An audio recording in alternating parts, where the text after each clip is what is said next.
Hi folks, it's the 15th of September 2025 and yeah, there's a lot of things happening in the world. So where do we start? I've just done an interview with a wonderful Sue Brain and I'll be posting that probably around 6 a.m. UK time tomorrow morning. In that video we talked about a lot of things, primarily about the eclipses and the state of the world. We also talked about how Pluto is out of bounds at the moment. Very rare phenomenon. It's only out of bounds for about 3 months through to the start of November from late August. Two and a half months. And it's not going to happen again for another few thousand years. So Pluto's energy is rampant, uncontrolled, running wild at the moment. Conspiracy theories would abound. We're also right in the middle of eclipse season. Now on this eclipse,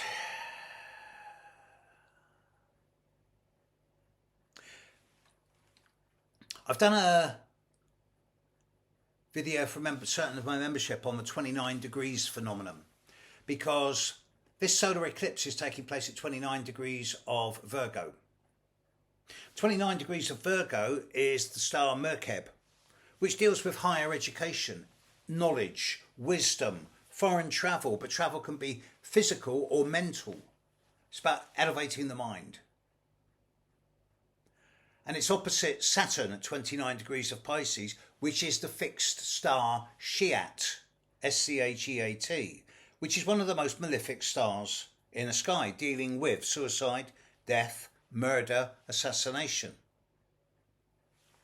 I find it absolutely fascinating, and Penny Thornton in her latest newsletter has pointed this out, so I have to credit her with this one, that when you get two eclipses, because in eclipse season you always get an eclipse of the moon followed by an eclipse of the sun, or the other way round.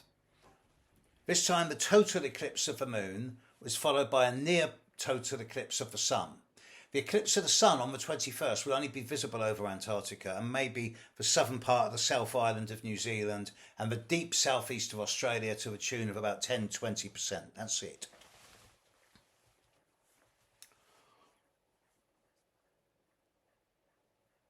But the midpoint of the eclipses, the halfway point between the eclipse of the moon and the eclipse of the sun, was at 20 degrees and just a few minutes of Virgo. The assassination of the American influencer, Chris Kirk, took place when the sun was exactly on that midpoint. It took place 2 minutes of 1 degree away from exactitude. That is 1 in over 10,000, 1 in 10,800.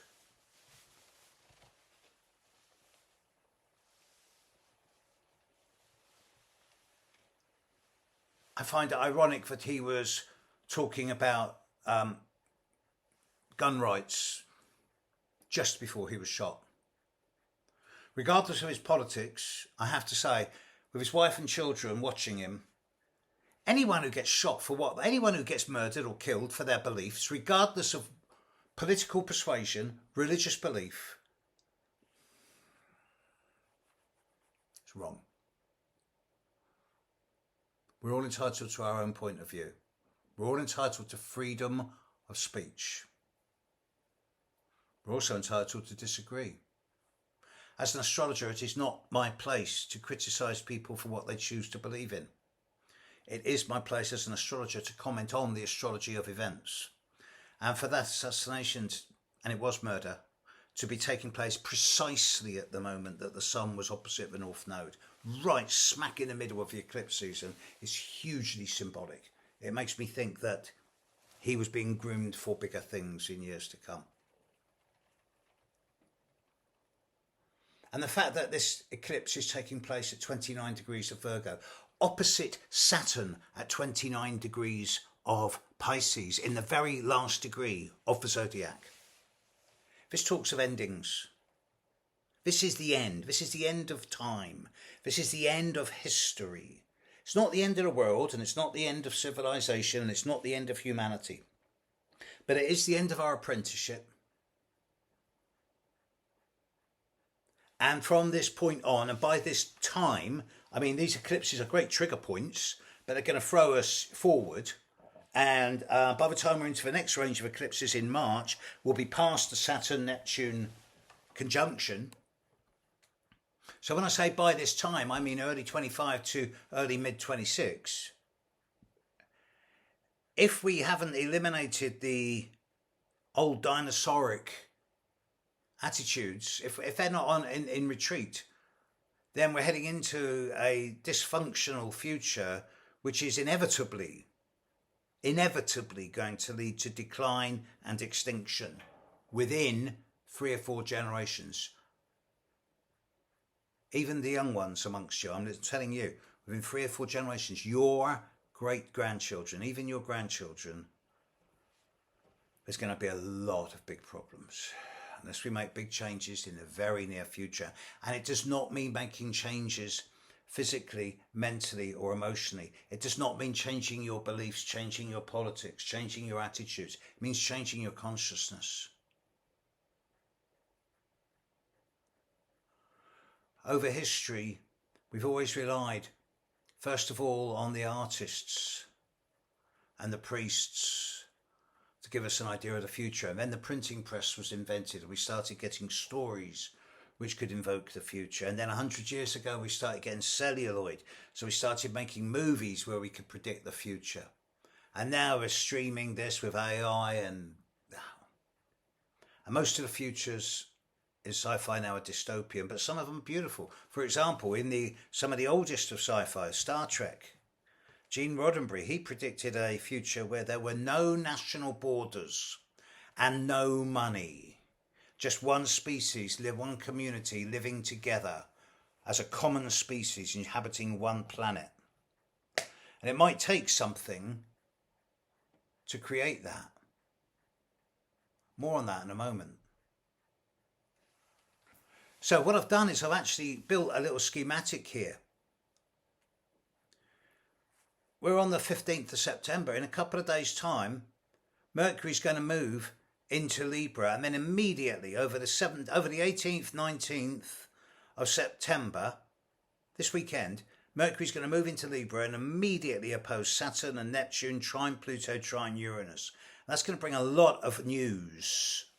This is immediately followed by the eclipse on the 21st of September, with the Sun and the Moon opposite Saturn, and within less than 12 hours, 12 hours and 27 seconds after the eclipse, 12 hours exactly after the eclipse, Mars will move into Scorpio. And yes, the period of now through to the eclipse is absolutely loaded. The Sun and Mercury and the Moon are all going to oppose Saturn and Neptune and trine Uranus and trine Pluto. And it's a big eclipse, a massive eclipse in terms of meaning. But then underneath the radar, as Mars moves into Scorpio, it's going to square Pluto on the 24th. So there's an undercurrent here that's around for the next 9 or 10 days of malfeasance, underhand, manipulative, backstabbing, acerbic, sharp. There's going to be a lot of vitriol. And there's going to be some surgical, sharp input. If you're going for surgery in this next 2 weeks, and you have any strong planets in your horoscope at 0, 1, 2, 3 degrees of Scorpio, Taurus, Leo, or Aquarius, you might consider either postponing that surgery or being aware that there's likely to be quite a lot of blood flow. I would not recommend surgery on a total eclipse of the sun opposite Saturn, unless it's on bones, which is a different story because Saturn deals with bones. I would also not recommend surgery on any abdominal issues with Mars square Pluto. Not in the next few days. It makes sense not to do it. And then there's the Joker in the pack. As I speak, 3i Atlas is at 15 degrees, 15 degrees of Libra. Heading towards Mars rapidly. It's going to conjunct Mars around October the 3rd. And then it's going to pass him closest to the Sun on October the 29th, at which time the Sun will be exactly in between 3i Atlas and the Earth. The Earth will be exactly the opposite side of the Sun from 3i Atlas, so we won't see it at that time. When it passes at its closest to Mars, some of the satellites around Mars should be able to pick some very good photos. So I do expect some interesting photos of 3i Atlas to be coming at that time. But I've already done a video on 3i Atlas for my members. I'll do more stuff on it for the world as we get closer to it. We're heading into the next 9 or 10 days is a real crazy time. Now, it just so happens that, you know, from an astrological point of view, what do? Do you hide under the bed and wait till it passes? Yes, a lot of people will do that, but then the bed will collapse on many of them. I prefer to come out fighting. I prefer to come out and go, wait a minute, no, we can make a difference now. It's at times when the going gets tough, the tough get going. It's at times like this where the challenge is at its strongest that the maximum opportunity for growth occurs. This Wednesday night, I start my beginner's course of astrology. It's probably the last time I'm ever going to do it. Probably.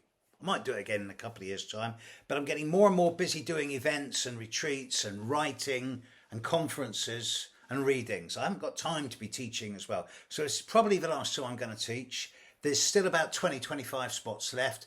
So if you're interested, drop me a line quickly because I'm starting Wednesday night. It's available on replay.